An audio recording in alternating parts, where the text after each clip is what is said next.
Hi ನಮಸ್ಕಾರ ಎಲ್ಲ ನನ್ನ ಪ್ರೀತಿಯ ಸ್ಪರ್ಧಾರ್ಥಿಗಳಿಗೆ. ನಾನು ನಿಮ್ಮ ಗೂಗ್ಲಿ ಬಸವರಾಜ್. ಇವತ್ತಿನ ಕ್ಲಾಸಲ್ಲಿ ನಾವು ಕಳೆದ ವಿಡಿಯೋದಲ್ಲಿ ಮಾಡಿರುವಂಥ ಕ್ವಶನ್ ಪೇಪರನ್ನೇ ಮತ್ತೆ ಕಂಟಿನ್ಯೂ ಮಾಡೋಣ. ಅದಕ್ಕಿಂತ ಮುಂಚೆ ಇದು ನನ್ನ ಕಿರು ಪರಿಚಯ ಆಗ್ತೈತಿ, ತಾವು ನೋಡ್ಬೋದು. ನೋಡಿ, ಇವತ್ತಿನ ಕ್ಲಾಸ್ನ ಫಸ್ಟ್ ಕ್ವಶನ್ ಈ ರೀತಿ ಇದೆ. ಭಾರತದ ರಾಷ್ಟ್ರೀಯ ಹಾಡಿಗೆ ಅಥವಾ ನ್ಯಾಷನಲ್ ಸಾಂಗ್ಗೆ ಸಂಬಂಧಪಟ್ಟಂತೆ ಈ ಮುಂದಿನ ಹೇಳಿಕೆಗಳನ್ನು ಪರಿಗಣಿಸಿ ಅಂತ ಹೇಳಿದ್ದೇನೆ. ಆಪ್ಷನ್ಸ್ ನೋಡಿ. ಇದನ್ನು ಬಂಕಿಂ ಚಂದ್ರ ಚಟರ್ಜಿಯವರು ರಚಿಸಿದ್ದಾರೆ ಅಂತ ಹೇಳಿದ್ದೇನೆ, ಇದು ಸರಿಯಾದ ಉತ್ತರ. ಬಂಕಿಂ ಚಂದ್ರ ಚಟರ್ಜಿಯವರು ಇದನ್ನು ರಚನೆ ಮಾಡ್ತಾರೆ. ಇನ್ನು ಇದನ್ನು ಮೊಟ್ಟ ಮೊದಲ ಬಾರಿಗೆ 1896ರಲ್ಲಿ ಭಾರತೀಯ ರಾಷ್ಟ್ರೀಯ ಕಾಂಗ್ರೆಸ್ನ ಅಧಿವೇಶನದಲ್ಲಿ ರವೀಂದ್ರನಾಥ್ ಟ್ಯಾಗೂರ್ ಅವರು ಆಡಿದರು ಅಂತ ಹೇಳಿದ್ದೇನೆ. ಇದು ಕೂಡ ಸರಿಯಾದ ಸ್ಟೇಟ್ಮೆಂಟ್ ಆಗ್ತೈತಿ. ಇನ್ನು ರಾಷ್ಟ್ರೀಯ ಹಾಡಿನ ಅಧಿಕೃತ ಸಂಯೋಜನೆಯನ್ನು ನಾಗರಿಕ ಸಭೆ ಸಮಾರಂಭಗಳಲ್ಲಿ ಆಡಲಾಗುವುದಿಲ್ಲ ಅಂತ ಹೇಳಿದ್ದೇನೆ. ಇದೇನಪ್ಪ ಅಂದರೆ ಇದು ರಾಂಗ್ ಸ್ಟೇಟ್ಮೆಂಟ್ ಆಗ್ತೈತಿ. ಆಮೇಲೆ ರಾಷ್ಟ್ರೀಯ ಹಾಡು ಮತ್ತು ರಾಷ್ಟ್ರೀಯ ಗೀತೆ ಎರಡನ್ನು ಒಟ್ಟಿಗೆ ಆಡುವಾಗ ಅಥವಾ ನುಡಿಸುವಾಗ ರಾಷ್ಟ್ರೀಯ ಹಾಡನ್ನು ಮೊದಲಿಗೆ ಆಡಲಾಗುತ್ತದೆ ಅಥವಾ ನುಡಿಸಲಾಗುತ್ತೆ ಅಂತ ಹೇಳಿದ್ದೇನೆ. ಇದು ಕೂಡ ಸರಿಯಾದ ಆಯ್ಕೆ ಆಗ್ತೈತಿ. ಹಾಗಾಗಿ ಸರಿಯಾದ ಉತ್ತರ 3 ಹೇಳಿಕೆಗಳು ಮಾತ್ರ ಇದರಲ್ಲಿ ಸರಿ ಐತಿ. ತಪ್ಪಾದ ಹೇಳಿಕೆ ಯಾವುದಪ್ಪ ಅಂತ ಕೇಳಿದ್ರೆ ಇದನ್ನು ನಾಗರಿಕ ಸಭೆ ಸಮಾರಂಭಗಳಲ್ಲಿ ಆಡಲಾಗುವುದಿಲ್ಲ ಅಂತ ಹೇಳಿದ್ದೇನೆ, ಇದು ರಾಂಗ್ ಆಗ್ತೈತಿ. ನಾಗರಿಕ ಸಭೆ ಸಮಾರಂಭಗಳು ಕೂಡ ಈ ಒಂದು ಗೀತೆಯನ್ನು ಆಡ್ತಾರೆ. ಒಂದಿಷ್ಟು ರಾಷ್ಟ್ರೀಯ ಹಾಡಿನ ಬಗ್ಗೆ ನೋಡೋದಾದರೆ ಇದು ಯಾಕೆ ನ್ಯೂಸಲ್ಲಿ ಐತೆ ಅಂತ ಕೇಳಿದ್ರೆ 2025 ನವೆಂಬರ್ 7ಕ್ಕೆ ಈ ರಾಷ್ಟ್ರೀಯ ಹಾಡು ಅಥವಾ ವಂದೇ ಮಾತರಂ ಗೀತೆ ರಚನೆಯಾಗಿ 150 ವರ್ಷ ಆಗ್ತೈತಿ. 150 ವರ್ಷ ಆಗಿದ್ದರಿಂದ ಸುದ್ದಿಯಲ್ಲಿತ್ತು. ಹಾಗಾಗಿ ಇದ್ರ ಮೇಲೆ ಪ್ರಶ್ನೆಯನ್ನು ಕೇಳಿದ್ದೇನೆ. ಇನ್ನು ರಾಷ್ಟ್ರೀಯ ಹಾಡು ಮತ್ತು ರಾಷ್ಟ್ರೀಯ ಗೀತೆ ಬಗ್ಗೆ ಒಂದಿಷ್ಟು ಮಾಹಿತಿಯನ್ನು ನೋಡೋದಾದರೆ ರಾಷ್ಟ್ರೀಯ ಹಾಡು ಇದನ್ನು ನ್ಯಾಷನಲ್ ಸಾಂಗ್ ಅಂತ ಕರಿತೀವಿ. ರಾಷ್ಟ್ರೀಯ ಹಾಡು ವಂದೇ ಮಾತರಂ.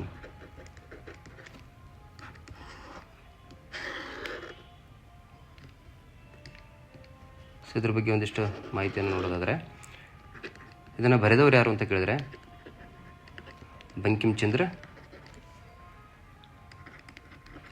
ಚಂದ್ರ ಚಟರ್ಜಿ. ಇದು ಯಾವ ವರ್ಷ ರಚನೆ ಆಗ್ತಿತ್ತು ಅಂತ ಕೇಳಿದ್ರೆ 1875. ಇದನ್ನು 1875 ನವೆಂಬರ್ 7ರಂದು ಮೊಟ್ಟ ಮೊದಲ ಬಾರಿಗೆ ಭಂಗದರ್ಶನ ಎಂಬ ಪತ್ರಿಕೆಯಲ್ಲಿ ಪ್ರಕಟ ಆಗ್ತೈತಿ ಫಸ್ಟ್ ಟೈಮು. ಬಂಕಿಂ ಚಂದ್ರ ಚಟರ್ಜಿಯವರು ಈ ಒಂದು ರಾಷ್ಟ್ರೀಯ ಹಾಡು ವಂದೇ ಮಾತರಮನ್ನು ಆರಂಭದಲ್ಲಿ ಸ್ವತಂತ್ರ ಒಂದು ಹಾಡಾಗಿ ಅಥವಾ ಗೀತೆಯಾಗಿ ರಚನೆ ಮಾಡ್ತಾರೆ. ಅದನ್ನು 1882ರಲ್ಲಿ ಒಂದು ಕಾದಂಬರಿ ಪ್ರಕಟ ಆಗ್ತೈತಿ. ಯಾವುದಂತ ಕೇಳಿದ್ರೆ ಆನಂದ ಮಠ. ಈ ಆನಂದ ಮಠ ಕಾದಂಬರಿ ಪ್ರಕಟ ಆದಾಗ ಆ ಒಂದು ಕಾದಂಬರಿಯಲ್ಲಿ ಈ ವಂದೇ ಮಾತರಂ ಗೀತೆಯನ್ನು ಸೇರಿಸ್ತಾರೆ. ಆನಂದ ಮಠ ಕಾದಂಬರಿ ಭಾಳ ಇಂಪಾರ್ಟೆಂಟ್. ಯಾಕಂತಂದರೆ ಇದು ಒಂದು ಪ್ರಸಿದ್ಧ ಸನ್ಯಾಸಿ ಮತ್ತು ಫಕೀರ ದಂಗೆದ ಬಗ್ಗೆ ಉಲ್ಲೇಖ ಮಾಡ್ತೈತಿ. ಸನ್ಯಾಸಿ ಮತ್ತು ಫಕೀರ ದಂಗೆ. ಸನ್ಯಾಸಿ ಮತ್ತು ಫಕೀರ ದಂಗೆ ಬಗ್ಗೆ ಯಾವ ಒಂದು ಕಾದಂಬರಿ ಉಲ್ಲೇಖ ಐತೆ ಅಂದರೆ ಆನಂದ ಮಠ. ಈ ಸನ್ಯಾಸಿ ಮತ್ತು ಫಕೀರ ದಂಗೆಯಲ್ಲಿ ಬರುವಂಥ ಪ್ರಮುಖ ನಾಯಕರು ಯಾರಂತ ಕೇಳ್ತಾನೆ. ನಾಯಕರು ಇಂಪಾರ್ಟೆಂಟು. ಯಾರಂತ ಕೇಳಿದ್ರೆ ದೇವಿ ಚೌದಾರಾಣಿ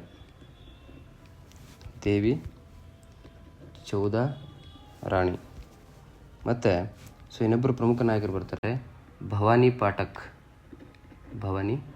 ಪಾಠಕ್. ಸನ್ಯಾಸಿ ದಂಗೆ ಮತ್ತು ಫಕೀರ ದಂಗೆ ಬಗ್ಗೆ ಆನಂದ ಮಠ ಕಾದಂಬರಿಯಲ್ಲಿ ಉಲ್ಲೇಖ ಐತೆ.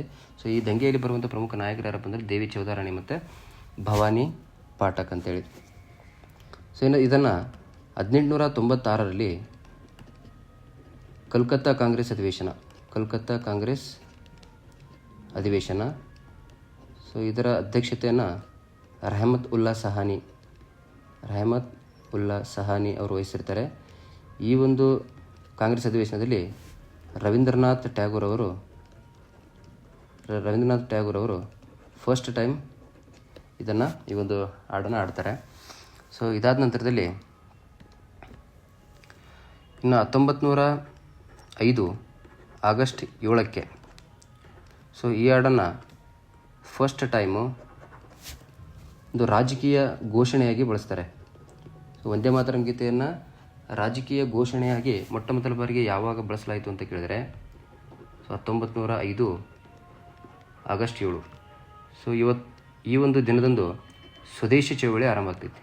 ಸ್ವದೇಶಿ ಚಳವಳಿ ಆರಂಭ ಆಗ್ತೈತಿ. ಆ ಸಂದರ್ಭದಲ್ಲಿ ಇದನ್ನು ರಾಜಕೀಯ ಘೋಷಣೆಯಾಗಿ ಬಳಸ್ತಾರೆ. ಸೊ ಹಾಗಾಗಿ ಆಗಸ್ಟ್ 7 ರಾಷ್ಟ್ರೀಯ ಕೈಮಗ್ಗ ದಿನ ಅಂತ ಆಚರಿಸ್ತೀವಿ. ರಾಷ್ಟ್ರೀಯ ಕೈಮಗ್ಗ ದಿನ. ರಾಷ್ಟ್ರೀಯ ಕೈಮಗ್ಗ ದಿನ ಆಗಸ್ಟ್ 7 ಯಾಕೆ ಆಚರಿಸ್ತೀವಿ ಅಂತ ಕೇಳಿದ್ರೆ ಅದು 1905 ಆಗಸ್ಟ್ 7ಕ್ಕೆ ಒಂದು ಸ್ವದೇಶಿ ಚಳವಳಿ ಆರಂಭ ಆಗಿರ್ತೈತಿ. ಸೊ ಇದನ್ನು ರಾಷ್ಟ್ರೀಯ ಹಾಡು ವಂದೇ ಮಾತರಮನ್ನು 1909ರಲ್ಲಿ ಇಂಗ್ಲೀಷ್ಗೆ ಭಾಷಾಂತರ ಮಾಡಿದವರು ಯಾರು ಅಂತ ಕೇಳ್ಬೋದು. ಇಂಗ್ಲೀಷ್ಗೆ ಭಾಷಾಂತರ.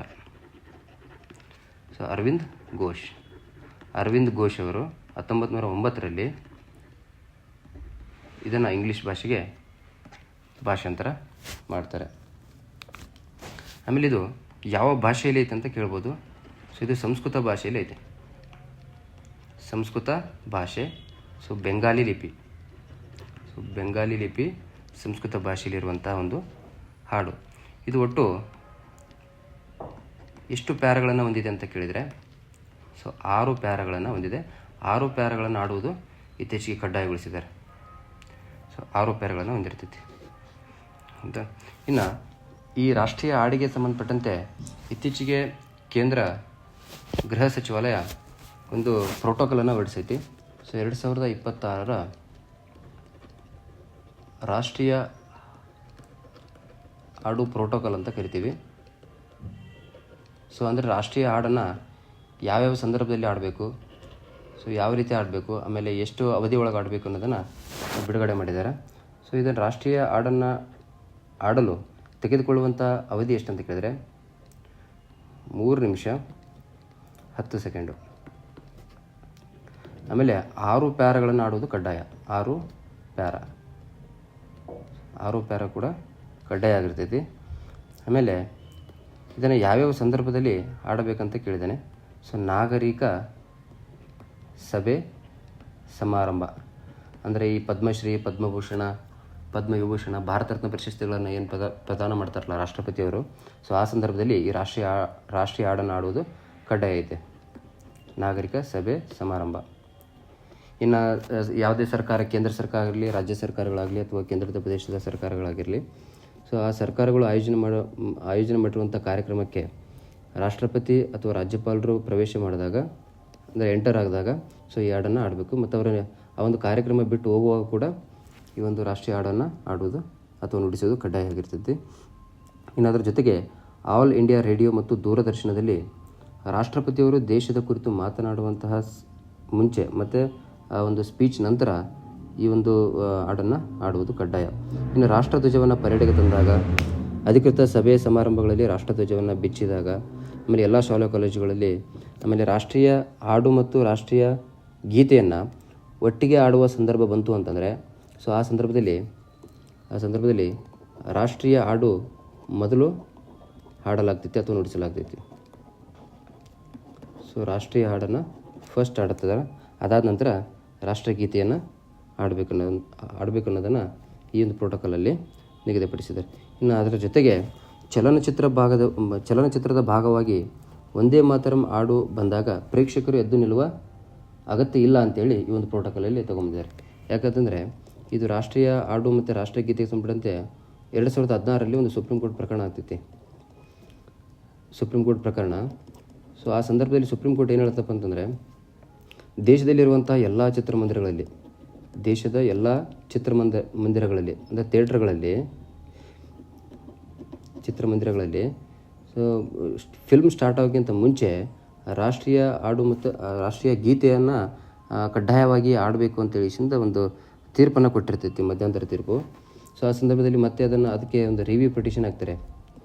ರಿವ್ಯೂ ಪಿಟಿಷನ್ ಹಾಕಿದಾಗ ಸೊ 2018ರಲ್ಲಿ ಏನು ಮತ್ತು ಸುಪ್ರೀಂ ಕೋರ್ಟ್ ಪ್ರಕರಣದಲ್ಲಿ ಯಾವ ಪ್ರಕರಣ ಅಂತ ಕೇಳಿದ್ರೆ ಒಂದು ಚೌಕಾಸಿ ಪ್ರಕರಣ ಅಂತ ಬರ್ತದೆ. ಚೌಕ್ಸಿ ಪ್ರಕರಣ ಅಂತೇಳಿ ಹೌದಾ, ನಾರಾಯಣ್ ಚೌಕ್ಸಿ ಅಂತೇಳಿಸಿಂದ ನಾರಾಯಣ್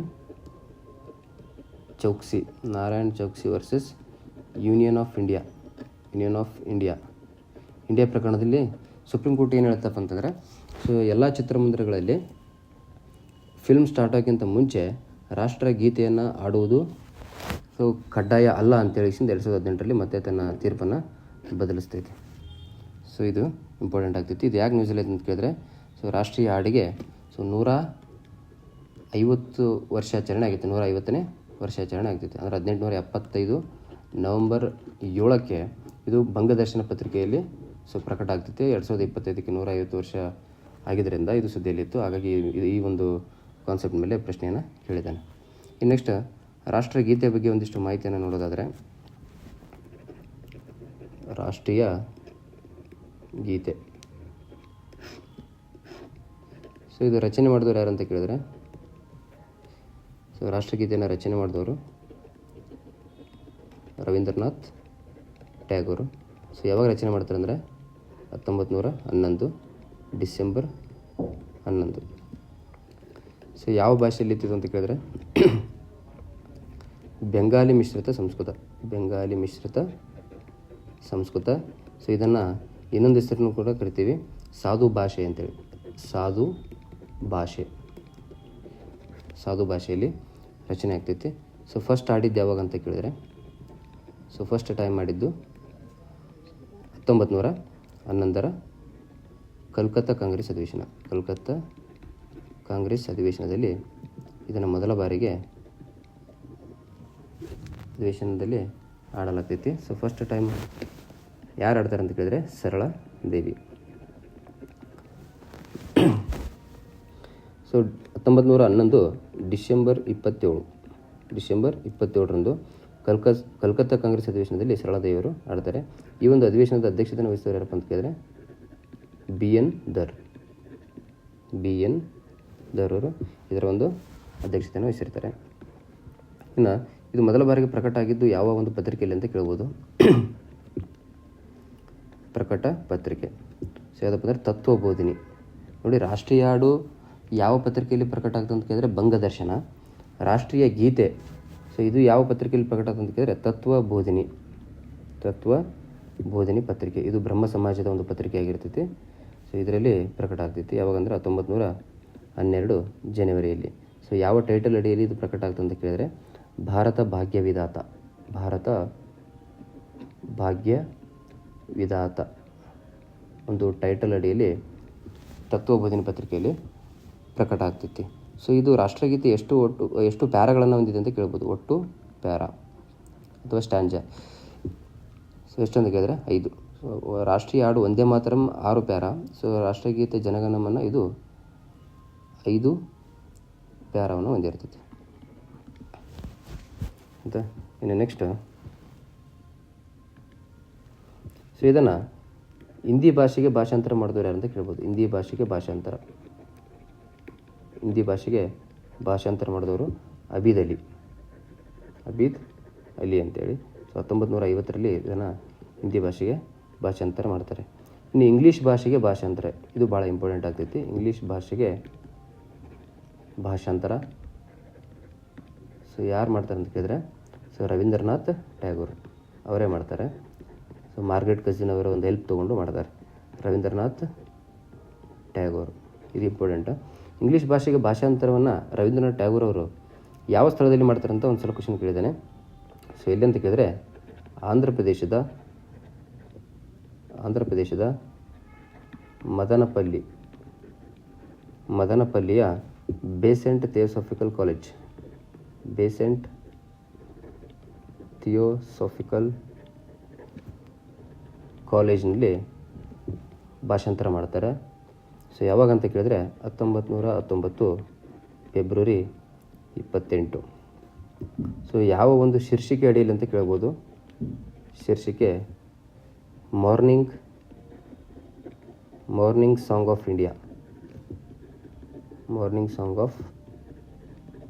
ಇಂಡಿಯಾ. ಸೊ ಇದಕ್ಕೆ ಸಹಕಾರ ಕೊಟ್ಟವರು ಯಾರು ಅಂತ ಕೇಳಿದ್ರೆ ಮಾರ್ಗ್ರೆಟ್ ಕಜಿನ್.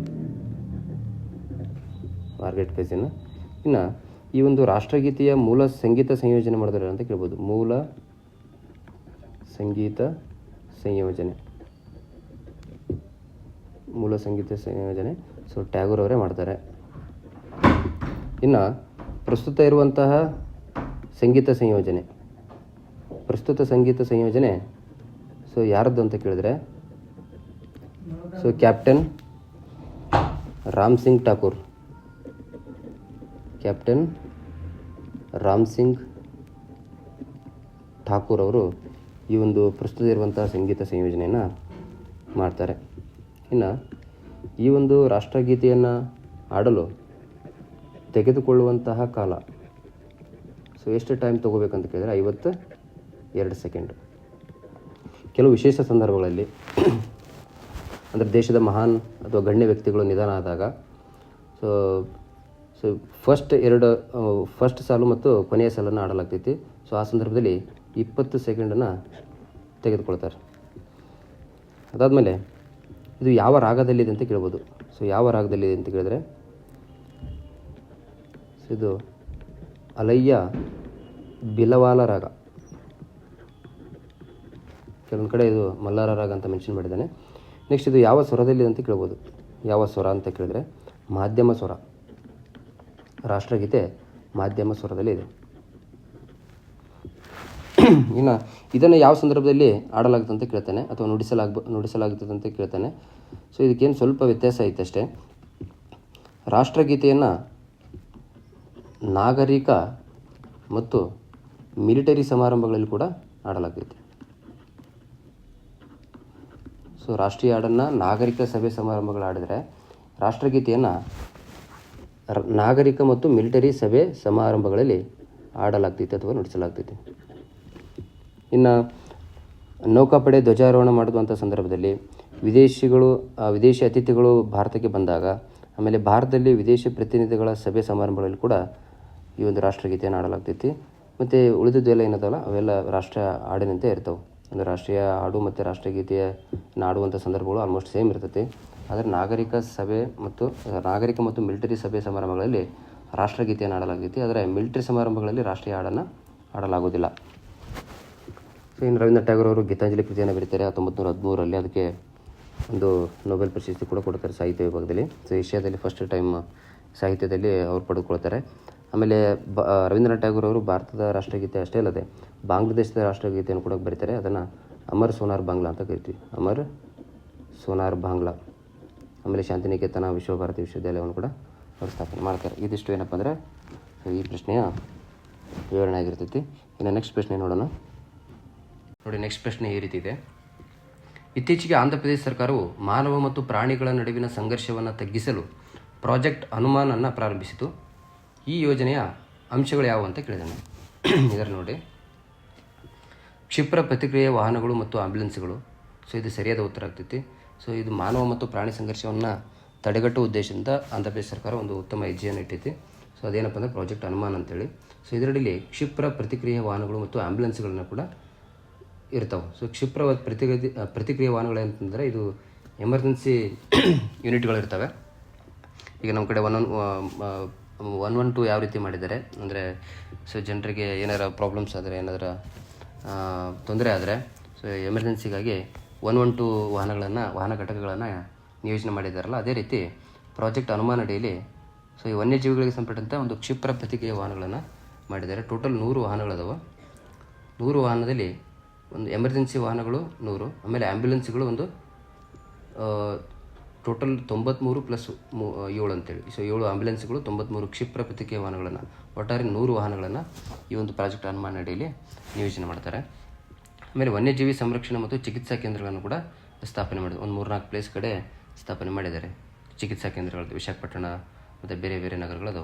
ಇನ್ನು ವನ್ಯಜೀವಿಗಳ ಪ್ರವೇಶವನ್ನು ತಡೆಯಲು ಅಡೆತಡೆಗಳು ಅಥವಾ ಬ್ಯಾರಿಯರ್ಸನ್ನು ಹಾಕಿರ್ತಾರೆ. ಅಂದರೆ ಈ ಫಾರೆಸ್ಟಿಂದ ವನ್ಯಜೀವಿಗಳು ಗ್ರಾಮದ ಕಡೆ, ಊರುಗಳ ಕಡೆ ಬರಬಾರ್ದು ಅನ್ನೋ ಉದ್ದೇಶದಿಂದ ಒಂದಿಷ್ಟು ಬ್ಯಾರಿಯರ್ಸ್ಗಳನ್ನು ಹಾಕಿರ್ತಾರೆ. ಆಮೇಲೆ ವನ್ಯಜೀವಿಗಳ ಚಲನಾವಲನವನ್ನು ನಿಗಾವಹಿಸಲು AI ಅಥವಾ ಕೃತಕ ಬುದ್ಧಿಮತ್ತೆ ಆಧಾರಿತ ಮೇಲ್ವಿಚಾರಣೆ ವ್ಯವಸ್ಥೆಯನ್ನು ಕೂಡ ಮಾಡಿದ್ದಾರೆ. ಅಂದರೆ ಈ ವನ್ಯಜೀವಿಗಳು ಅಂದರೆ ಆನೆ, ಚಿರತೆ, ಹುಲಿ, ಆಮೇಲೆ ಜಿಂಕೆ, ಇತರ ಜೀವಿಗಳು ಫಾರೆಸ್ಟಿಂದ ಗ್ರಾಮದ ಕಡೆ ಬಂದಾಗ ಸೊ ಅದು ಅಲರ್ಟ್ ಕೊಡೋ ಉದ್ದೇಶದಿಂದ ಒಂದು ಎಚ್ಚರಿಕೆ ಕೊಡೋದು ಒಂದು ವ್ಯವಸ್ಥೆಯನ್ನು ಮಾಡಿದ್ದಾರೆ, AI ಆಧಾರಿತ ವ್ಯವಸ್ಥೆ ಅದು. ಇನ್ನು ಕಾಲಮಿತಿಯಲ್ಲಿ ಪರಿಹಾರ ಮಿತಿ. ಸೊ ಈ ಒಂದು ಪ್ರಾಣಿ ಮತ್ತು ಮಾನವ ಸಂಘರ್ಷ ಆದಾಗ ಜನರ ಮೇಲೆ ಏನಾದರೂ ಹುಲಿ, ಆನೆಗಳೆಲ್ಲ ಅಟ್ಯಾಕ್ ಮಾಡಿ ಅವರನ್ನು ಸಾಯಿಸಿದರೆ ಅಥವಾ ಗಾಯಗೊಳಿಸಿದರೆ ಸೊ ಸರ್ಕಾರದಿಂದ ಒಂದು ಇನ್ ಟೈಮ್ ಒಳಗಡೆ ಒಂದು ಕಾಲಮಿತಿಯಲ್ಲಿ ಪರಿಹಾರ ಸಿಗ್ತೈತಿ. ಅಂದರೆ ಒಂದು ಪ್ರಾಣಿಗಳಿಂದ ಮಾನವರೇನಾದರೂ ಹತ್ಯೆ ಆದರೆ ಅಥವಾ ಸಾವಿಗೀಡಾದರೆ ಅವರಿಗೆ 2 ಲಕ್ಷ ರೂಪಾಯಿ ಪರಿಹಾರ ಕೊಡ್ತಾರೆ. ಹೌದಾ. ಇನ್ನು ಗಾಯಗೊಂಡವರು ಕೂಡ ಒಂದಿಷ್ಟು ಪರಿಹಾರ ಇರ್ತೈತಿ. ಇನ್ನು ಹನುಮಾನ್ ಡಿಜಿಟಲ್ ಆ್ಯಪ್ಗೂ ಕೂಡ ಈ ಒಂದು ಪ್ರಾಜೆಕ್ಟ್ ಹನುಮಾನ್ ಅಡಿಯಲ್ಲಿ ಮಾಡಿದ್ದಾರೆ. ಸೊ ಹಾಗಾಗಿ ಇದಕ್ಕೆ ಸರಿಯಾದ ಉತ್ತರ ಏನಪ್ಪ ಅಂತಂದರೆ ಮೇಲಿನ ಎಲ್ಲವೂ ಸರಿಯಾಗಿರ್ತವೆ. ಸರಿ ನೋಡಿ, ಇಲ್ಲಿ ಪ್ರಾಜೆಕ್ಟ್ ಹನುಮಾನ್ ಬಗ್ಗೆ ಒಂದಿಷ್ಟು ಮಾಹಿತಿ ಕೊಟ್ಟಿದ್ದೀನಿ. ಕ್ಷಿಪ್ರ ಪ್ರತಿಕ್ರಿಯೆ ಮೂಲಸೌಕರ್ಯ, ತ್ವರಿತ ರಕ್ಷಣೆ ಮತ್ತು ವೈದ್ಯಕೀಯ ಸಹಾಯಕ್ಕಾಗಿ 100 ವಾಹನಗಳ ಅಂದರೆ 93 ಕ್ಷಿಪ್ರ ಪ್ರತಿಕ್ರಿಯೆ ಘಟಕಗಳು ಮತ್ತು 7 ವನ್ಯಜೀವಿ ಆ್ಯಂಬುಲೆನ್ಸ್ಗಳನ್ನು ನಿಯೋಜನೆ ಮಾಡಿರ್ತಾರೆ. ಆಮೇಲೆ ವನ್ಯಜೀವಿ ರಕ್ಷಣಾ ಕೇಂದ್ರಗಳು ಎಲ್ಲೆಲ್ಲಿ ಸ್ಥಾಪನೆ ಮಾಡ್ತಾರೆ ಅಂದರೆ ವಿಶಾಖಪಟ್ಟಣ, ರಾಜಮಹೇಂದ್ರವರ್ಮನ್, ತಿರುಪತಿ, ಆಮೇಲೆ ಬೆರ್ಲೂಟ್ನಲ್ಲಿ 4 ರಕ್ಷಣಾ ಮತ್ತು ಚಿಕಿತ್ಸಾ ಕೇಂದ್ರಗಳನ್ನು ಸ್ಥಾಪನೆ ಮಾಡಿದ್ದಾರೆ. ಇನ್ನು ಗ್ರಾಮ ಮಟ್ಟದ ಸ್ವಯಂ ಸೇವಕ ತಂಡಗಳು, ಇದು ಇಂಪಾರ್ಟೆಂಟು. ಇದು ಒಂದು ವಜ್ರ ಅಂತೇಳಿ ಒಂದು ಟೀಮ್ ರೆಡಿ ಮಾಡಿರ್ತಾರೆ. ಅದು ಏನು ಮಾಡ್ತಪ್ಪ ಅಂದರೆ ಈ ಹಾವುಗಳನ್ನು ಹಿಡಿಯೋದು, ಹಳ್ಳಿಗಳಲ್ಲಿ ಮನೆಗಳಲ್ಲಿ ಬರುವಂಥ ಹಾವುಗಳನ್ನು ಹಿಡಿದು ಮತ್ತು ಸಣ್ಣ ವನ್ಯಜೀವಿ ಘಟನೆಗಳನ್ನು ಕೂಡ ನಿರ್ವಹಣೆ ಮಾಡೋದಕ್ಕೆ ವಜ್ರ ಅಂತ ಒಂದು ಟೀಮ್ ಇರ್ತದೆ.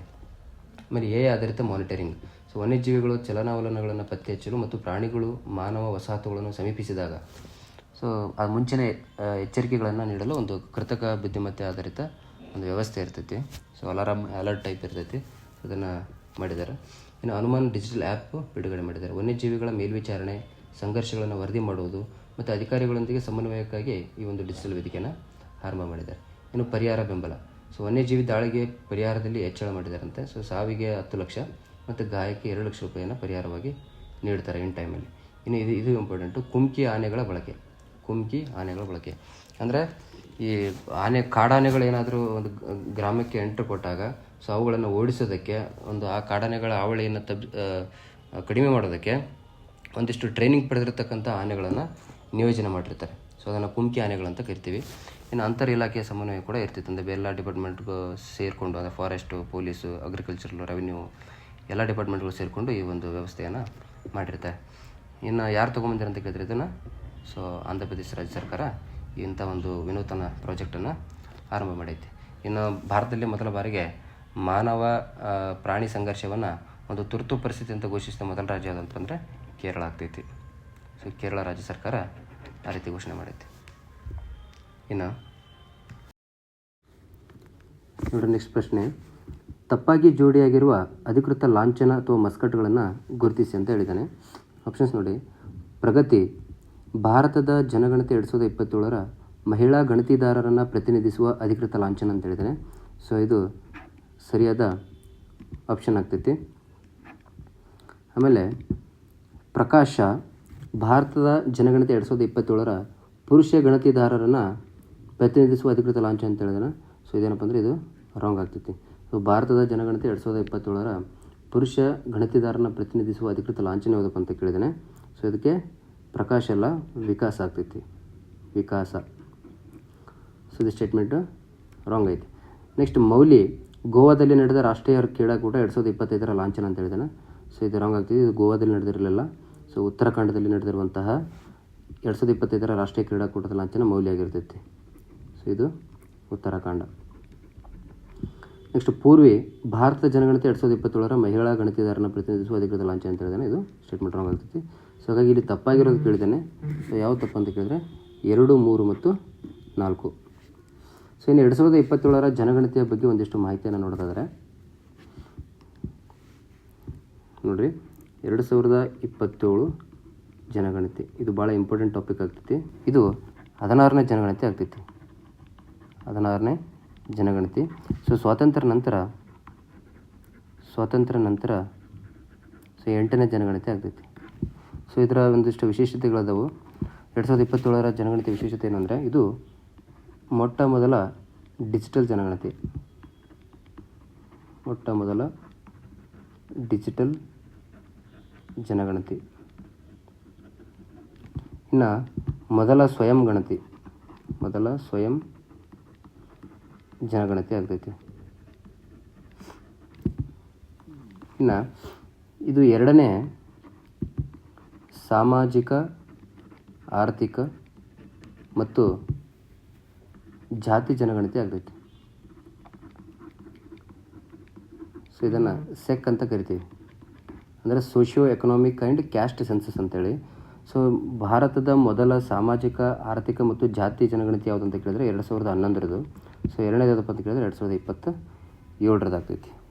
ಇನ್ನು ಜನಗಣತಿಯನ್ನು ಕೈಗೊಳ್ಳುವವರು ಯಾರು ಅಂತ ಕೇಳಿದರೆ, ಜನಗಣತಿಯನ್ನು ಯಾರು ಮಾಡ್ತಾರೆ ಅಂತ ಕೇಳಿದರೆ, ಸೊ ಇದು register general and census commissioner of India. So ಇದೊಂದು ಕಚೇರಿ ಬರ್ತದೆ, ಒಂದು ಸಂಸ್ಥೆ ಬರ್ತೈತಿ. So register general and census commissioner of India ಅಂತೇಳಿ. ಸೊ ಈ ಒಂದು ಸಂಸ್ಥೆ 1961ರಲ್ಲಿ ಸ್ಥಾಪನೆ ಆಗೈತಿ. ದೆಹಲಿಯಲ್ಲಿ ಇದು ಕೇಂದ್ರ ಕಚೇರಿ ಐತಿ. ಸೊ ಇದರ ಆಯುಕ್ತರು ಯಾರಪ್ಪ ಅಂತ ಕೇಳಿದ್ರೆ, ಸೊ ಇದರ ಆಯುಕ್ತರು ಎಮ್ ಕೆ ನಾರಾಯಣ್ ಅವ್ರ ನೇತೃತ್ವದಲ್ಲಿ ಇದು ಜನಗಣತಿ ಆಗ್ತೈತಿ.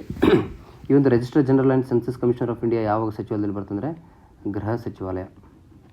ಸೊ ಗೃಹ ಸಚಿವಾಲಯದಲ್ಲಿ ಬರ್ತೈತಿ.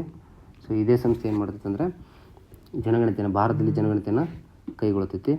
ಇದಕ್ಕೆ ಈ ಒಂದು register general and census commissioner of ಇಂಡಿಯಾದವರು ಭಾರತದಲ್ಲಿ ಜನಗಣತಿಯನ್ನು ಕೈಗೊಳ್ಳೋದಕ್ಕೆ ಸೊ ಯಾವ ಒಂದು ಕಾಯ್ದೆ ಇದಕ್ಕೆ ಅವಕಾಶ ಮಾಡಿಕೊಡುತ್ತೆ ಅಂತ ಕೇಳಿದ್ರೆ 1948ರ ಜನಗಣತಿ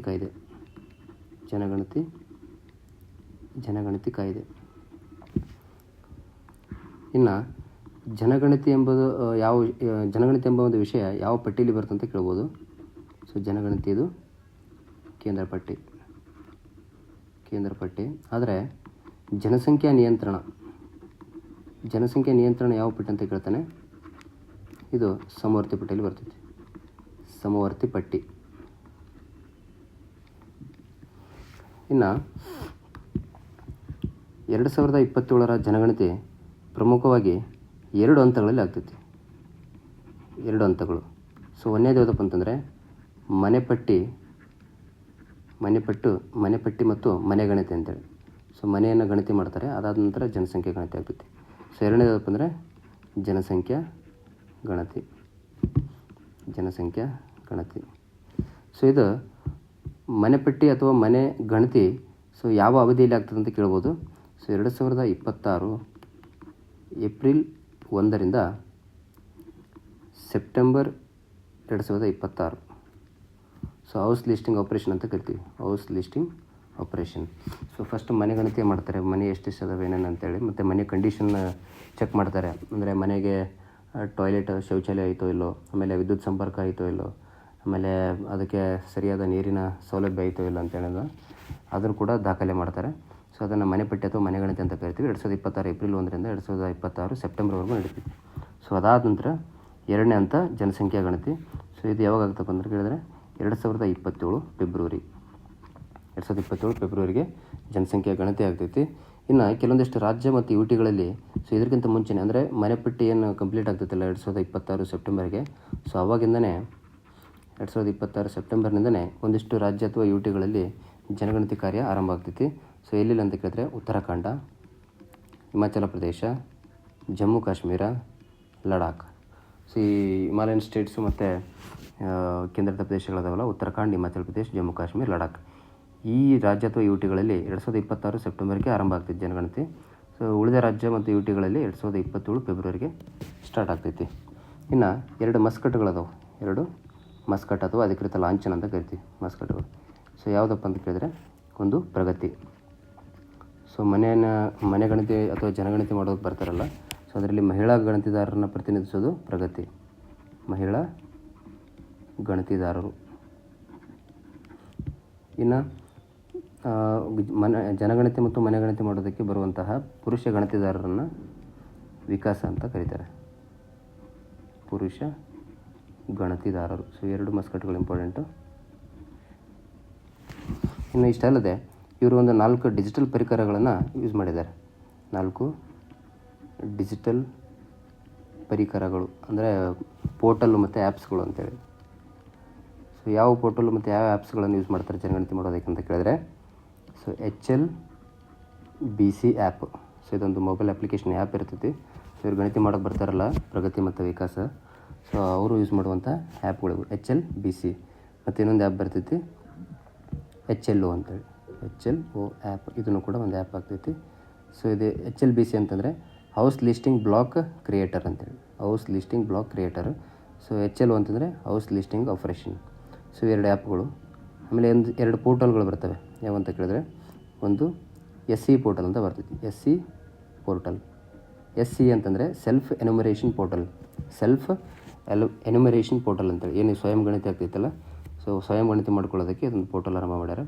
ಇನ್ನೊಂದು ಯಾವುದಪ್ಪ ಅಂತಂದರೆ CMMS ಪೋರ್ಟಲ್. CMMS ಪೋರ್ಟಲ್ ಅಂತ ಬರುತ್ತೆ. ಸೊ ಇದು CMMS ಅಂದರೆ census management and monitoring system ಅಂತೇಳಿ. Census management and monitoring system. ಈ ಎರಡು ಆ್ಯಪ್ಗಳು ಮತ್ತು ಇವೆರಡು ಪೋರ್ಟಲ್ಗಳು ಮತ್ತು ಇವೆರಡು ಆ್ಯಪ್ಗಳನ್ನು ಸೊ ಈ ಒಂದು ಜನಗಣತಿ ಮಾಡೋದಕ್ಕೆ ಬಳಕೆ ಮಾಡ್ತಾರೆ. ಸೊ ಇದೇನಪ್ಪ ಅಂತಂದರೆ 2027 ಜನಗಣತಿಗೆ ಸಂಬಂಧಪಟ್ಟಿರ್ತಕ್ಕಂಥ ಒಂದಿಷ್ಟು ಮಾಹಿತಿ ಆಗ್ತೈತಿ. Muscat important. ಆಮೇಲೆ 2 ಹಂತಗಳಲ್ಲಿ ನಡೀತೈತಿ. ಅದು ಪಿರಿಯಡ್ ಕೂಡ ಕೇಳ್ತಾನೆ, ಕಾಲಾವಧಿ ಯಾವ ಒಂದು ತಿಂಗಳು, ಯಾವ ವರ್ಷ, ಎಲ್ಲಿ. ಸೊ ಇದೊಂದಿಷ್ಟು ನೋಡ್ಕೊರಿ. ಇನ್ನು ಇವರೇನಿದಾರಲ್ಲ ಫಸ್ಟ್ ಟೈಮ್ ಏನು ಮಾಡತ್ತಾರೆ, ಸ್ವಯಂ ಗಣತಿಯನ್ನು ಮಾಡ್ತಿದ್ದಾರೆ. ಅಂದರೆ ನಾವೇ ಈ ಏನು ಮನೆಪಟ್ಟಿ ಮತ್ತು ಮನೆಗಣತಿ ಆರಂಭ ಆಗ್ತೈತಲ್ಲ 2026 ಏಪ್ರಿಲಿಂದ. ಸೊ ಅದಕ್ಕಿಂತ ಬಿಫೋರ್ ಒಂದು 15 ದಿವಸ ಬಿಫೋರ್ ಏನು ಮಾಡ್ತಾರೆ ಅಂತ ಕೇಳಿದ್ರೆ ಸೆಲ್ಫ್ ಎನ್ಯುಮರೇಷನನ್ನು ಸ್ಟಾರ್ಟ್ ಮಾಡ್ತಾರೆ. ಅಂದರೆ ಈ ಕರ್ನಾಟಕದಲ್ಲಿ ಏಪ್ರಿಲಿಂದ ಸ್ಟಾರ್ಟ್ ಆಗಿರ್ಬೇಕು ಸ್ವಯಂ ಜನಗಣತಿ. ಸೊ ಏಪ್ರಿಲಿಂದ ಸ್ಟಾರ್ಟ್ ಆಗೈತಿ. ಅಂದರೆ ಒಂದು ಪೋರ್ಟಲ್ ಬರ್ತೈತಿ ಸೆಲ್ಫ್ ಎನ್ಯುಮರೇಷನ್ ಅಂತ ಗೂಗಲಲ್ಲಿ ಸರ್ಚ್ ಮಾಡಿದ್ರೆ ಒಂದು ಪೋರ್ಟಲ್ ಬರ್ತೈತಿ. ಅದರಲ್ಲಿ ಓಪನ್ ಮಾಡಿ ಸೊ ಮೊಬೈಲ್ ನಂಬರು ಎಲ್ಲ ಲಾಗಿನ್ ಆಗಿ ಸೊ ನಮ್ಮ ಮನೆ ಕಂಡೀಷನ್ಸ್ ಎಲ್ಲ ಕೇಳ್ತೈತಿ, ಅದನ್ನು ಅಪ್ಲೈ ಮಾಡಬೇಕು. ಸೊ ಅಲ್ಲಿ ಬಂದಮೇಲೆ ಒಂದು ID ಬರ್ತೈತಿ, SE ID ಅಂತೇಳಿ. SE ID self enumeration ID ಅಂತ ಬರ್ತೈತಿ. ಸೊ ಈ ಮನೆ ಗಣತಿ ಮಾಡೋ ಟೈಮಲ್ಲಿ ಸೊ ಈ IDಯನ್ನು ಕೊಟ್ಬಿಟ್ರೆ ಅದೆಲ್ಲ ಡಾಟಾ ಫೆಚ್ ಆಗಿ ಸೊ ಕ್ಲಿಯರ್ ಆಗ್ತೈತಿ. ಸೊ ಇದೇನಪ್ಪ ಅಂತಂದರೆ 2027 ಜನಗಣತಿ ಬಗ್ಗೆ ಒಂದಿಷ್ಟು ಮಾಹಿತಿ. ಸೊ ಇನ್ನೊಂದು ಇಂಪಾರ್ಟೆಂಟ್ ಏನಂತಂದರೆ ಭಾರತದಲ್ಲಿ ಮೊದಲ ಬಾರಿಗೆ ಜಾತಿ ಗಣತಿಯನ್ನು ಕೈಗೊಂಡ ಮೊದಲ ರಾಜ್ಯ ಯಾವುದು ಅಂತ ಕೇಳ್ಬೋದು. ಸೊ ಯಾವುದಪ್ಪ ಅಂತ ಕೇಳಿದ್ರೆ ಬಿಹಾರ. ಸೊ ಭಾರತದಲ್ಲಿ ಜಾತಿ ಗಣತಿ ಮಾಡಿದ ಮೊದಲ ರಾಜ್ಯ ಬಿಹಾರ. ಸೊ 2023 ಕೈಗೊಳ್ತೈತಿ. ಇನ್ನು ಭಾರತದಲ್ಲಿ ಮೊದಲ ಬಾರಿಗೆ ಜಾತಿ ಗಣತಿ ಯಾವಾಗ ಆಗ್ತದೆ ಅಂತ ಕೇಳ್ತೀನಿ, 1931 ಫಸ್ಟ್ ಜಾತಿ ಗಣತಿ ಹೌದಾ. ಸೊ 2011 ಆಗಿರೋದು ಸಾಮಾಜಿಕ ಆರ್ಥಿಕ ಮತ್ತು ಜಾತಿ ಗಣತಿ ಹೌದಾ. ಅಂದರೆ ಅಲ್ಲಿ ಸೋಷಿಯಲ್ ಕಂಡೀಷನ್ಸು ಮತ್ತು ಎಕನಾಮಿಕ್ ಕಂಡೀಷನ್ಸನ್ನು ಕೂಡ ಗಣತಿ ಮಾಡ್ತಾರೆ. ಆದರೆ ಇಲ್ಲಿ ಕೇವಲ ಜಾತಿ ಗಣತಿಯನ್ನು ಕೂಡ ಇದನ್ನು 31ರ ಗಣತಿಯಲ್ಲಿ ಪ್ರಿಯಾರಿಟಿ ಕೊಟ್ಟಿರ್ತಾರೆ ಜಾತಿ ಗಣತಿಗೆ. ಸೊ ಇದು ಫಸ್ಟ್ ಕ್ಯಾಸ್ಟ್ ಸೆನ್ಸಸ್ ಆಗ್ತೈತಿ ಭಾರತದಲ್ಲಿ 1931. ನೆಕ್ಸ್ಟ್ ನೋಡೋದಾದರೆ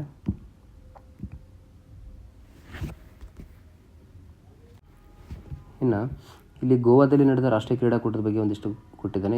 ಇದ್ರ ಬಗ್ಗೆ ಒಂದಿಷ್ಟು ಮಾಹಿತಿ ನೋಡೋದಾದರೆ ಈ ರಾಷ್ಟ್ರೀಯ ಕ್ರೀಡಾಕೂಟವನ್ನು ಸೊ ಭಾರತೀಯ ಒಲಿಂಪಿಕ್ಸ್ ಗೇಮ್ಸ್ ಅಂತ ಕರಿತೀವಿ. ಭಾರತೀಯ ಒಲಿಂಪಿಕ್ ಗೇಮ್ಸ್ ಅಂತೇಳಿ, ಭಾರತೀಯ ಒಲಿಂಪಿಕ್ಸ್ ಗೇಮ್ಸು. ಸೊ ಇದು 1924 ಆರಂಭ ಆಗ್ತೈತಿ. ಸೊ ಫಸ್ಟ್ ಲಕ್ನೋದಲ್ಲಿ ನ್ಯಾಷನಲ್ ಗೇಮ್ಸ್ಗಳು ಸ್ಟಾರ್ಟ್ ಆಗ್ತವೆ. ಫಸ್ಟ್ ಲಕ್ನೋದಲ್ಲಿ ಆಗ್ತೈತಿ. ಇನ್ನು ಸ್ವಾತಂತ್ರ್ಯ ನಂತರ ನ್ಯಾಷನಲ್ ಗೇಮ್ಸ್ ಅಥವಾ ರಾಷ್ಟ್ರೀಯ ಕ್ರೀಡಾಕೂಟ ಯಾವಾಗ ಆರಂಭ ಆಗ್ತದೆ ಅಂತ ಕೇಳ್ತಾನೆ, 1948. ಸೊ ಎಲ್ಲಿ ಆಗ್ತದೆ ಅಂತ ಕೇಳ್ಬೋದು, ಲಕ್ನೋ. ಸೊ ಸ್ವಾತಂತ್ರ್ಯ ನಂತರ ನ್ಯಾಷನಲ್ ಗೇಮ್ಸ್ ಫಸ್ಟ್ ಆಗಿದೆ ಅಂದರೆ ಲಕ್ನೋ 1948. ಸೊ ಇದು ಸಾಮಾನ್ಯವಾಗಿ ಎಷ್ಟು ವರ್ಷಕ್ಕೊಮ್ಮೆ ಈ ಒಂದು ಕ್ರೀಡಾಕೂಟವನ್ನು ಆಯೋಜನೆ ಮಾಡ್ತಾರೆ ಅಂತ ಕೇಳಿದ್ರೆ ಸೊ 2 ವರ್ಷಕ್ಕೊಮ್ಮೆ. ಸೊ ಸಾಮಾನ್ಯವಾಗಿ 2 ವರ್ಷಕ್ಕೊಮ್ಮೆ ಈ ಒಂದು ಕ್ರೀಡಾಕೂಟವನ್ನು ಆಯೋಜನೆ ಮಾಡ್ತಾರೆ. ಯಾರು ಆಯೋಜನೆ ಮಾಡ್ತಾರೆ ಅಂತ ಕೇಳಿದ್ರೆ ಇಂಡಿಯನ್ ಒಲಿಂಪಿಕ್ ಅಸೋಸಿಯೇಷನ್ ಎಂಬವರು ಆಯೋಜನೆ ಮಾಡ್ತಾರೆ ಪ್ರತಿ 2 ವರ್ಷಕ್ಕೊಮ್ಮೆ. ಇನ್ನು 2026 ನ್ಯಾಷನಲ್ ಗೇಮ್ಸ್ ಎಲ್ಲಿ ಆಗ್ತವೆ ಅಂತ ಕೇಳ್ಬೋದು. ಸೊ ಮೇಘಾಲಯ. ಸೊ ಇದರ ಮಸ್ಕಟ್ ಕೇಳ್ಬೋತಾನೆ. ಸೊ ಯಾವುದಪ್ಪ ಅಂತಂದರೆ ಹಿಮಾಚಲತೆ. ಸೊ ಇದು ಎಷ್ಟನೇದು ಅಂತ ಕೇಳಿದ್ರೆ 39. ನೆಕ್ಸ್ಟ್ ಇನ್ನು 38ನೇದಲ್ಲಿ ಆಗಿತ್ತು ಅಂದರೆ 38ನೇದು 2025. ಸೊ 38ನೇದು ಉತ್ತರಾಖಂಡದಲ್ಲಿ ಆಗಿರ್ತೈತಿ. ಸೊ ಇದರ ಮಸ್ಕಟ್ ಏನಾಗಿತ್ತಪ್ಪ ಅಂದರೆ ಮೌಲಿ. ಸೊ ಇಲ್ಲಿ ಆಪ್ಷನ್ಸ್ ಕೊಟ್ಟಿದ್ದಾನಲ್ಲ ಮೌಲಿ. ಇದು 2025 ಉತ್ತರಾಖಂಡ್ ರಾಷ್ಟ್ರೀಯ ಗೇಮ್ಸ್ನ ಮಸ್ಕಟ್ ಆಗಿರ್ತೈತಿ. ಇನ್ನು 37ನೇದ್ದು 2024 ಗೋವಾದಲ್ಲಿ ಆಗಿರ್ತೈತಿ. ಸೊ ಇದರ ಮಸ್ಕಟ್ ಏನಪ್ಪ ಅಂತ ಕೇಳಿದ್ರೆ ಮೋಗ ಅಂತೇಳಿ. ಇನ್ನು 36ದು 2022-23 ಆಗ್ತೈತಿ. ಸೊ ಇದೆಲ್ಲಪ್ಪ ಅಂತ ಕೇಳಿದ್ರೆ ಗುಜರಾತ್. ಗುಜರಾತ್ನಲ್ಲಿ. ಸೊ ಇದರ ಒಂದು ಮಸ್ಕಟ್ ಏನಾಯ್ತು ಅಂದರೆ ಸಾವಜ್. ಸೊ 36ನೇದು ಸಾವಜ್, 37 ಮೋಗ, 38 ಮೌಲಿ, 39 ಹಿಮಚರತೆ.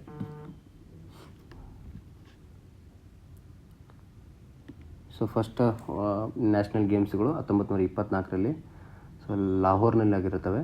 ಸೊ ಸ್ವಾತಂತ್ರ್ಯ ನಂತರ 1948 ಲಕ್ನೋದಲ್ಲಿ ಆಗ್ತವೆ. ಸೊ 2026ನೇದು ಎಲ್ಲಿ ಆಗ್ತಿತ್ತು, 39ನೇ ಆವೃತ್ತಿ ಅಂತ ಕೇಳಿದ್ರೆ ಮೇಘಾಲಯ. ಸೊ ಇನ್ನು ಮುಂದಿನ ಪ್ರಶ್ನೆ ನೋಡೋದಾದರೆ 2025ರ ಪ್ರತಿಷ್ಠಿತ ಬೂಕರ್ ಪ್ರಶಸ್ತಿಗೆ ಸಂಬಂಧಪಟ್ಟಂತೆ ಕೆಳಗಿನ ಹೇಳಿಕೆಗಳಲ್ಲಿ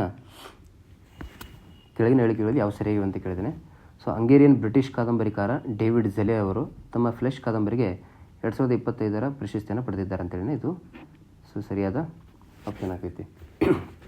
ಇನ್ನು ಭಾರತೀಯ ಲೇಖಕಿ ಕಿರಣ್ ದೇಸಾಯಿ ಅವರ the loneliness of Sonia and Sunny ಕೃತಿಯನ್ನು ಅಂತಿಮ ಸುತ್ತಿಗೆ ಶಾರ್ಟ್ ಲಿಸ್ಟ್ ಮಾಡಲಾಗಿತ್ತು ಅಂತ ಹೇಳಿದ್ದೇನೆ. ಸೊ ಇದು ಕೂಡ ಸರಿ ಆಗ್ತೈತಿ. ಇನ್ನು ಸಮಂತಾ ಆರ್ವೆ ಅವರ ಆರ್ಬಿಟಲ್ ಕೃತಿಯು 2025ರ ಬೂಕರ್ ಪ್ರಶಸ್ತಿಗೆ ಗಳಿಸಿದೆ ಅಂತ ಹೇಳಿದ್ದೇನೆ. ಸೊ ಇದು ರಾಂಗ್ ಆಗ್ತೈತಿ. ಸೊ 2025ರಲ್ಲಿ ಆಲ್ರೆಡಿ ಯಾವುದಾಗೈತಿ, ಡೇವಿಡ್ ಝೆಲೆ ಅಂತೇಳಿ. ಇನ್ನು ಭಾನು ಮುಸ್ತಕ್ ಅವರ ಆರ್ಟ್ ಲ್ಯಾಂಪ್ ಕೃತಿಯು 2025ರ ಬೂಕರ್ ಪ್ರಶಸ್ತಿ ಗಳಿಸಿದೆ ಅಂತ ಹೇಳೋಣ. ಸೊ ಇದು ಕೂಡ ರಾಂಗ್ ಆಗ್ತೈತಿ. ಸೊ ಹಂಗಾಗಿ ಸೊ ಇದಕ್ಕೆ ಸರಿಯಾದ ಉತ್ತರ ಯಾವುದಪ್ಪ ಅಂತ ಕೇಳಿದ್ರೆ 1 ಮತ್ತು 2 ಸರಿ. ನೋಡಿ 2025ರ ಬೂಕರ್ ಪ್ರಶಸ್ತಿಯನ್ನು ಸೊ ಹಂಗೇರಿಯನ್ ಬ್ರಿಟಿಷ್ ಕಾದಂಬರಿಕಾರ ಡೇವಿಡ್ ಝೆಲೆ ಅವರಿಗೆ ಕೊಟ್ಟಿದ್ದಾರೆ. ಸೊ ಯಾವ ಕಾದಂಬರಿ ಅಂತ ಕೇಳಿದ್ರೆ ಫ್ಲೆಶ್. ಸೊ ಫ್ಲೆಶ್ ಕಾದಂಬರಿಗೆ ನೀಡಿದ್ದಾರೆ. ಇನ್ನು ಈ ಒಂದು 2025ರ ಬೂಕರ್ ಪ್ರಶಸ್ತಿಯ ಅಂತಿಮ ಫೈನಲ್ ಶಾರ್ಟ್ ಲಿಸ್ಟಲ್ಲಿ ಸೊ ನಮ್ಮ ಭಾರತದ ಲೇಖಕಿ ಕಿರಣ್ ದೇಸಾಯಿ ಅವರ ಒಂದು ಕಾದಂಬರಿ ಕೂಡ ಇರ್ತೈತಿ. ಅದು ಯಾವುದಪ್ಪ ಅಂದರೆ the loneliness of Sonia and Sunny ಅಂತ ಹೇಳಿಸಿದ. ಸೊ ಇವರು ಆಲ್ರೆಡಿ ಕಿರಣ್ ದೇಸಾಯಿ ಅವರು ಬೂಕರ್ ಪ್ರಶಸ್ತಿಯನ್ನು ಗಳಿಸಿದ್ದಾರೆ. ಇನ್ನು ಸಮಂತಾ ಆರ್ವೆ ಅವರ ಆರ್ಬಿಟಲ್ ಕೃತಿಯು 2025 ಅಂತ ಹೇಳಿದನಲ್ಲ, ಇದು ರಾಂಗ್ ಆಗ್ತದೆ. 2024ನೇ ಸಾಲಿನ ಬೂಕರ್ ಪ್ರಶಸ್ತಿಯನ್ನು ಸಮಂತಾ ಆರ್ವೆ ಅವರ ಆರ್ಬಿಟಲ್ ಕೃತಿಗೆ ನೀಡಲಾಗಿತ್ತು. ಇನ್ನು ಭಾನು ಮುಸ್ತಕ್ ಅವರ ಆರ್ಟ್ ಲ್ಯಾಂಪ್ ಕೃತಿಯು 2025ರ ಬೂಕರ್ ಪ್ರಶಸ್ತಿ ಅಂತ ಹೇಳಿದನಲ್ಲ, ಇದು ರಾಂಗ್ ಆಗ್ತೈತೆ. ಬರೀ ಬೂಕರ್ ಅಲ್ಲ, ಅಂತಾರಾಷ್ಟ್ರೀಯ ಬೂಕರ್ ಪ್ರಶಸ್ತಿ ಕೊಟ್ಟಿದ್ದಾರೆ ಅವರಿಗೆ. ಅಂತಾರಾಷ್ಟ್ರೀಯ ಬೂಕರ್ ಪ್ರಶಸ್ತಿ ಕೊಟ್ಟಿದ್ದರು 2025ನೇ ಸಾಲಿಂದ. ಸೊ ಭಾನು ಮುಸ್ತಕ್ ಇವರು ಕರ್ನಾಟಕದವರು.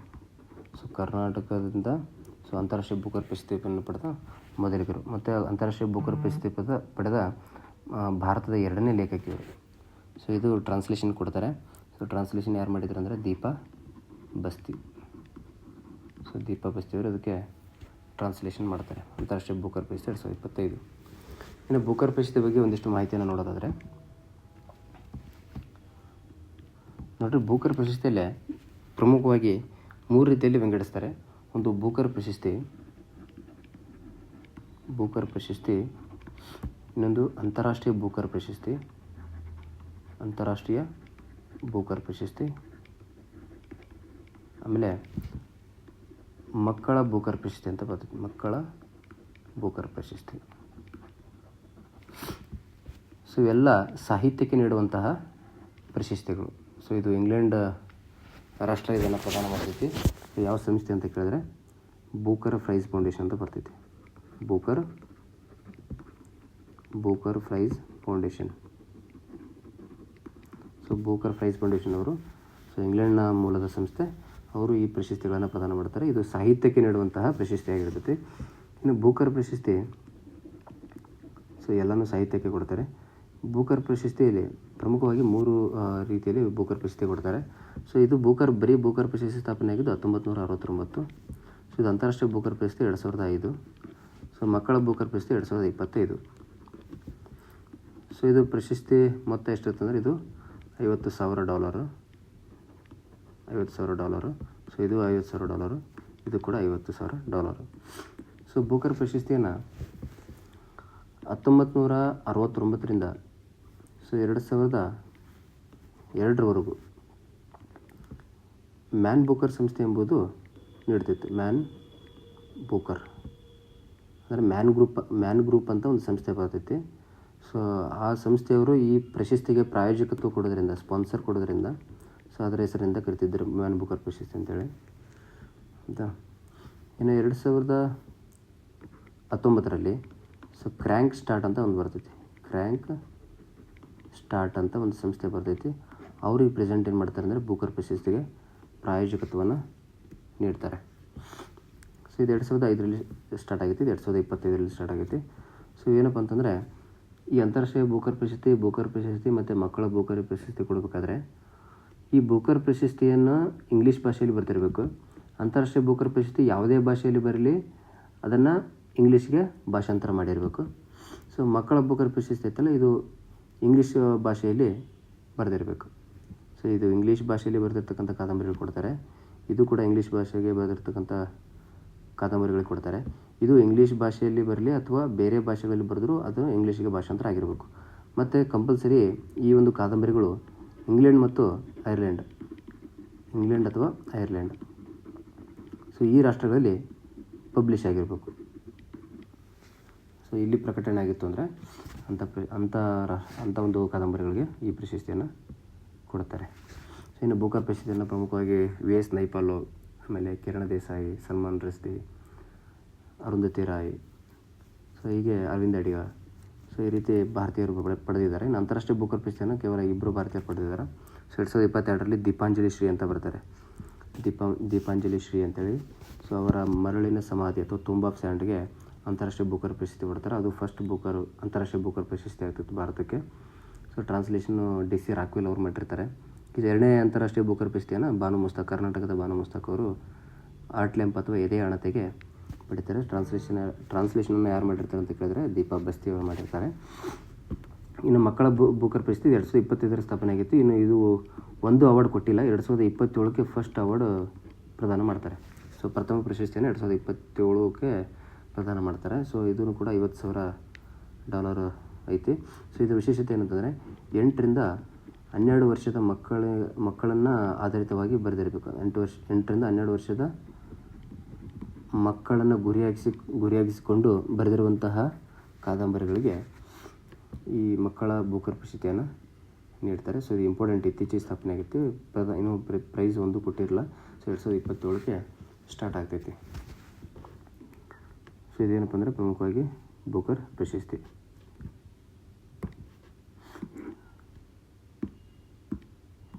ನೋಡಿ, ಸೊ ಇವರು ಏನಪ್ಪ ಅಂದರೆ ಡೇವಿಡ್ ಝೆಲೆ, ಸೊ ಫ್ಲೆಶ್ ಕಾದಂಬರಿ, ದಿ ಬೂಕರ್ ಪ್ರೈಸ್ 2025. ಸೊ ಇವರು ಬಾನು ಮುಸ್ತಾಕ್ ಅವರು ಆರ್ಟ್ ಲ್ಯಾಂಪ್ಗೆ, ಬಾನು ಮುಸ್ತಾಕ್, ದೀಪಾ ಬಸ್ತಿ ಅವರು ಟ್ರಾನ್ಸ್ಲೇಷನ್ ಮಾಡಿರೋದು 2025ರ ಅಂತಾರಾಷ್ಟ್ರೀಯ ಬೂಕರ್ ಪ್ರಶಸ್ತಿ. ಸೊ ಇನ್ನೊಂದಿಷ್ಟು ಬಾನು ಮುಸ್ತಾಕ್ ಅವರ ಒಂದಿಷ್ಟು ಕಾದಂಬರಿಗಳು ಕೊಟ್ಟಿದ್ದೀನಿ, ಇಲ್ಲಿ ತಾವು ನೋಡ್ಕೋಬೋದು. ಹೆಜ್ಜೆ ಮೂಡಿದ ಹಾದಿ, ಹಿಬ್ಬನಿಯ ಕಾವು, ಹೂವು ಕಣಿವೆಯ ಚಾರಣ, ಹಸಿನ ಮತ್ತು ಇತರ ಕಥೆಗಳು, ಬಡವರ ಮಗಳು ಹೆಣ್ಣಲ್ಲ, ಸೊ ಬೆಂಕಿ ಮಳೆ. ಸೊ ಒಂದಿಷ್ಟು ಕಾದಂಬರಿಗಳು ಕೊಟ್ಟಿದ್ದೀನಿ, ತಾವು ನೋಡ್ಕೋಬೋದು. ಇನ್ನು ಮಕ್ಕಳ ಬೂಕರ್ ಪ್ರಶಸ್ತಿ ಬಗ್ಗೆ ಇಲ್ಲಿ ಒಂದಿಷ್ಟು ಮಾಹಿತಿ ಐತೆ. ಏನು ಇಂಪಾರ್ಟೆಂಟ್ ಅಂತಂದರೆ, ಸೊ ಮಕ್ಕಳ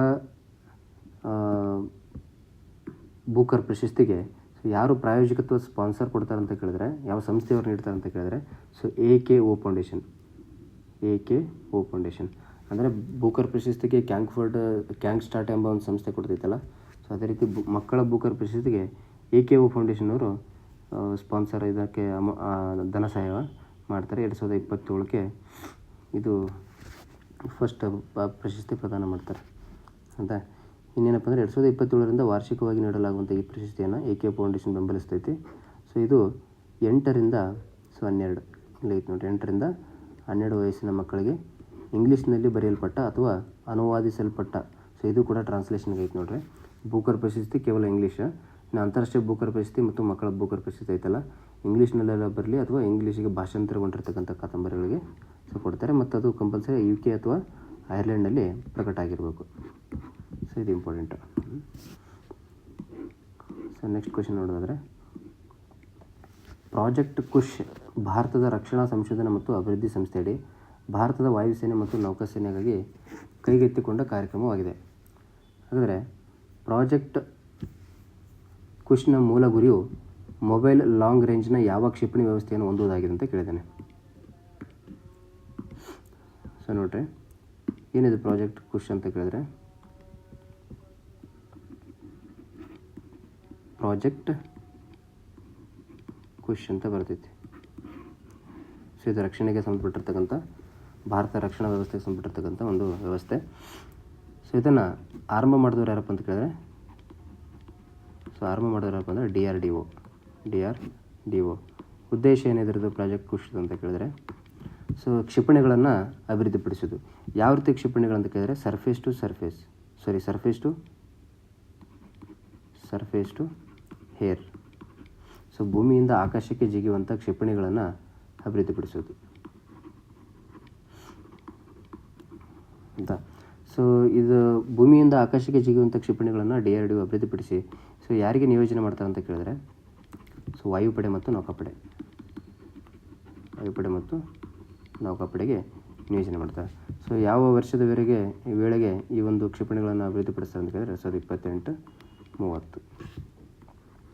ಸೊ ಇದರಲ್ಲಿ 3 ವಿಧದ ಕ್ಷಿಪಣಿಗಳು ಬರ್ತವೆ. 3 ವಿಧದ ಕ್ಷಿಪಣಿಗಳು ಸರ್ಫೇಸ್ ಟು ಏರಲ್ಲಿ 3 ವಿಧದ ಕ್ಷಿಪಣಿಗಳನ್ನು ಅಭಿವೃದ್ಧಿಪಡಿಸ್ತಾರೆ.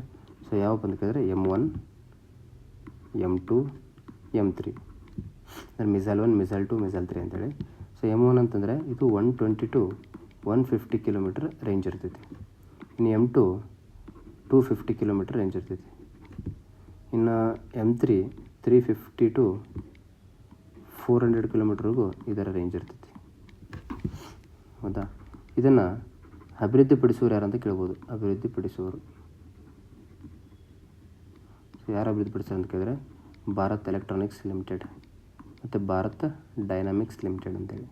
ಸೊ ಗರಿಷ್ಠ ವೇಗ ಇದರದ್ದು ಎಷ್ಟಿರ್ತದೆ ಈ ಕ್ಷಿಪಣಿದು ಅಂತ ಕೇಳಿದ್ರೆ ಸೊ 5.5 ಮ್ಯಾಕ್. ಸೊ ಕ್ಷಿಪಣಿಗಳ ವೇಗವನ್ನು ಯಾವುದರಲ್ಲಿ ಹೇಳ್ತಾರೆ ಅಂತ ಕೇಳಿದ್ರೆ ಮ್ಯಾಕಲ್ಲಿ ಹೇಳ್ತಾರೆ. ಸೊ ಇದರ ಗರಿಷ್ಠ ವೇಗ M1, M2, M3 ಇದಲ್ಲ. ಸೊ ಈ ಕ್ಷಿಪಣಿಗಳ ಗರಿಷ್ಠ ವೇಗ 5.5 ಮ್ಯಾಕ್ ಇರ್ತೈತಿ. ಸೊ ಇದೇನಪ್ಪ ಅಂದರೆ ಪ್ರಾಜೆಕ್ಟ್ ಕುಶ್. ಸೊ ಭಾರತ ರಕ್ಷಣಾ ವ್ಯವಸ್ಥೆ ಸಂಪಡಿತಿ. ಈ ಪ್ರಾಜೆಕ್ಟ್ ಕುಶ್ ಅಂದರೆ ಏನಿಲ್ಲ, ಕೇವಲ ಅಂದರೆ ಇದರ ಉದ್ದೇಶ ಏನು ಅಂತಂದರೆ ಈ ಕ್ಷಿಪಣಿಗಳನ್ನು ಅಭಿವೃದ್ಧಿಪಡಿಸೋದು. ಯಾವ ರೀತಿ ಕ್ಷಿಪಣಿ ಅಂತ ಕೇಳಿದರೆ ಸರ್ಫೇಸ್ ಟು ಏರ್, ಭೂಮಿಯಿಂದ ಆಕಾಶಕ್ಕೆ ಜಿಗುವಂತಹ ಒಂದು ಕ್ಷಿಪಣಿಗಳನ್ನು ಅಭಿವೃದ್ಧಿಪಡಿಸೋದು. ಅದರಲ್ಲಿ 3 ರೀತಿಯಲ್ಲಿ ಬರ್ತವೆ, M1, M2, M3 ಮತ್ತು ಅವ್ರ ರೇಂಜ್ಗಳು. ಸೊ ಎಲ್ಲ ಕೊಟ್ಟಿದ್ದೀವಿ, ನೋಡ್ಕೊಡ್ರಿ. ನೆಕ್ಸ್ಟು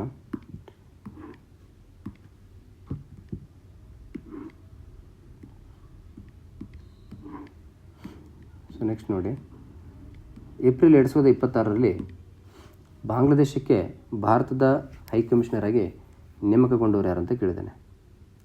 ಸೊ ಹೈಕಮಿಷನರ್ ಆಗಿ ಯಾರು ನೇಮಕಗೊಂಡಿದ್ದಾರೆ ಅಂತೇಳಿ. ಸೊ ಇದಕ್ಕೆ ಸರಿಯಾದ ಉತ್ತರ ದಿನೇಶ್ ತ್ರಿವೇದಿ.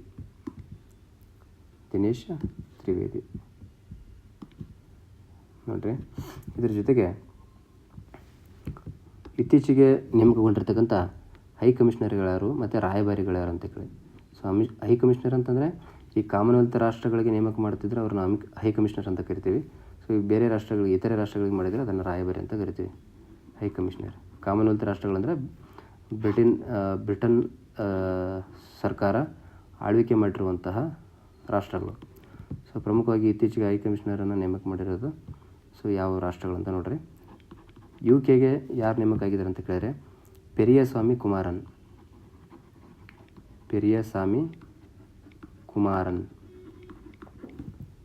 UKಯ ಹೈಕಮಿಷನರ್. ಇನ್ನು ಬಾಂಗ್ಲಾಕ್ಕೆ ಯಾರು? ಸೊ ಬಾಂಗ್ಲಾಕ್ಕೆ ದಿನೇಶ್ ತ್ರಿವೇದಿ. ನೆಕ್ಸ್ಟ್ ಘಾನಾ ರಾಷ್ಟ್ರಕ್ಕೆ ಯಾರು ಹೈಕಮಿಷನರ್ ನೇಮಕ ಆಗಿದೆ ಅಂದರೆ ಸುರೀಂದರ್ ಭಗತ್. ಇನ್ನು ಕೀನ್ಯಾ ರಾಷ್ಟ್ರಕ್ಕೆ ಆದರ್ಶ್ ಸ್ವೈಕಾ ಅಂತೇಳಿ, ಇನ್ನು ಕೆನಡಾ ರಾಷ್ಟ್ರಕ್ಕೆ ದಿನೇಶ್ ಪಟ್ನಾಯಕ್. ಸೊ ಇವರು ಇತ್ತೀಚೆಗೆ ಹೈಕಮಿಷನರ್ ಆಗಿ ನೇಮಕಗೊಂಡವರು. ಯಾವ ರಾಷ್ಟ್ರಕ್ಕಂತ ನೋಡ್ಕೊರಿ. ಆಮೇಲೆ ರಾಯಭಾರಿಗಳು ಒಂದಿಷ್ಟು ಜನ ನೇಮಕ ಆಗಿದ್ದಾರೆ. ಸೊ ರಾಯಭಾರಿಗಳು ಯಾರಂತ ಕೇಳಿದ್ರೆ ಚೀನಾಕ್ಕೆ ಭಾರತ ರಾಯಭಾರಿಯಾಗಿ ಯಾರು ಆಯ್ಕೆ ಆಗ್ಯಾರ ಅಂದರೆ ವಿಕ್ರಮ್ ದೊರೈಸ್ವಾಮಿ ಅಂತೇಳಿ. ಇನ್ನು ಬೆಲ್ಜಿಯಂ ಅಂದರೆ ಯುರೋಪಿಯನ್ ಯೂನಿಯನ್ ಐತಲ್ಲ, ಸೊ ಯುರೋಪಿಯನ್ ಯೂನಿಯನ್ದು ಯಾರಪ್ಪ ಅಂತ ಕೇಳಿದ್ರೆ ಪ್ರಣಯ್ ವರ್ಮಾ. ಇನ್ನು ಕುವೈತ್ಗೆ ಪರಮಿತಾ ತ್ರಿಪಾಠಿ ಕುವೈತ್ಗೆ ರಾಷ್ಟ್ರಕ್ಕೆ ರಾಯಭಾರಿಯಾಗಿ ನೇಮಕ ಆಗಿರೋರು. ನೆಕ್ಸ್ಟ್ ಈಕ್ವೆಡಾರ್ ರಾಷ್ಟ್ರಕ್ಕೆ Anita Shukla. Next Poland. So Poland ರಾಷ್ಟ್ರಕ್ಕೆ ರಾಯಭಾರಿಯಾಗಿ ನೀತಾ ಭೂಷಣ್ ಅವರು ನೇಮಕಗೊಂಡಿದ್ದಾರೆ. Nita Bhushan. Next Sweden. Sweden ರಾಷ್ಟ್ರಕ್ಕೆ ಅನುರಾಗ್ ಭೂಷಣ್. ಸೊ ಅನುರಾಗ್ ಭೂಷಣ್ ಅವರು ರಾಯಭಾರಿಯಾಗಿ ನೇಮಕಗೊಂಡರು. ಸೊ ಇಷ್ಟು ರಾಯಭಾರಿಗಳು ಮತ್ತು ಹೈ ಕಮಿಷನರು ಇತ್ತೀಚೆಗೆ ನೇಮಕಗೊಂಡವರು. ಸೊ ಇನ್ನು ಹೈ ಕಮಿಷನರ್ ಎಂಬ ಹುದ್ದೆ ಎಂಬ ಹುದ್ದೆ ಯಾವ ಒಂದು ಕಾಯ್ದೆಯಡಿ ಇದನ್ನು ಕ್ರಿಯೇಟ್ ಮಾಡಿದಾರೆ ಅಂತ ಕೇಳಿದರೆ 1919 ಮಾಂಟೆಗೊ ಜೇಮ್ಸ್ಫೋರ್ಡ್ ಕಾಯ್ದೆ. ಸೊ ಹೈ ಕಮಿಷನರ್ ಎಂಬ ಹುದ್ದೆ ಸೊ ಈ ಒಂದು ಕಾಯ್ದೆಯಡಿ ಸೃಷ್ಟಿಯಾಗ್ತೈತಿ.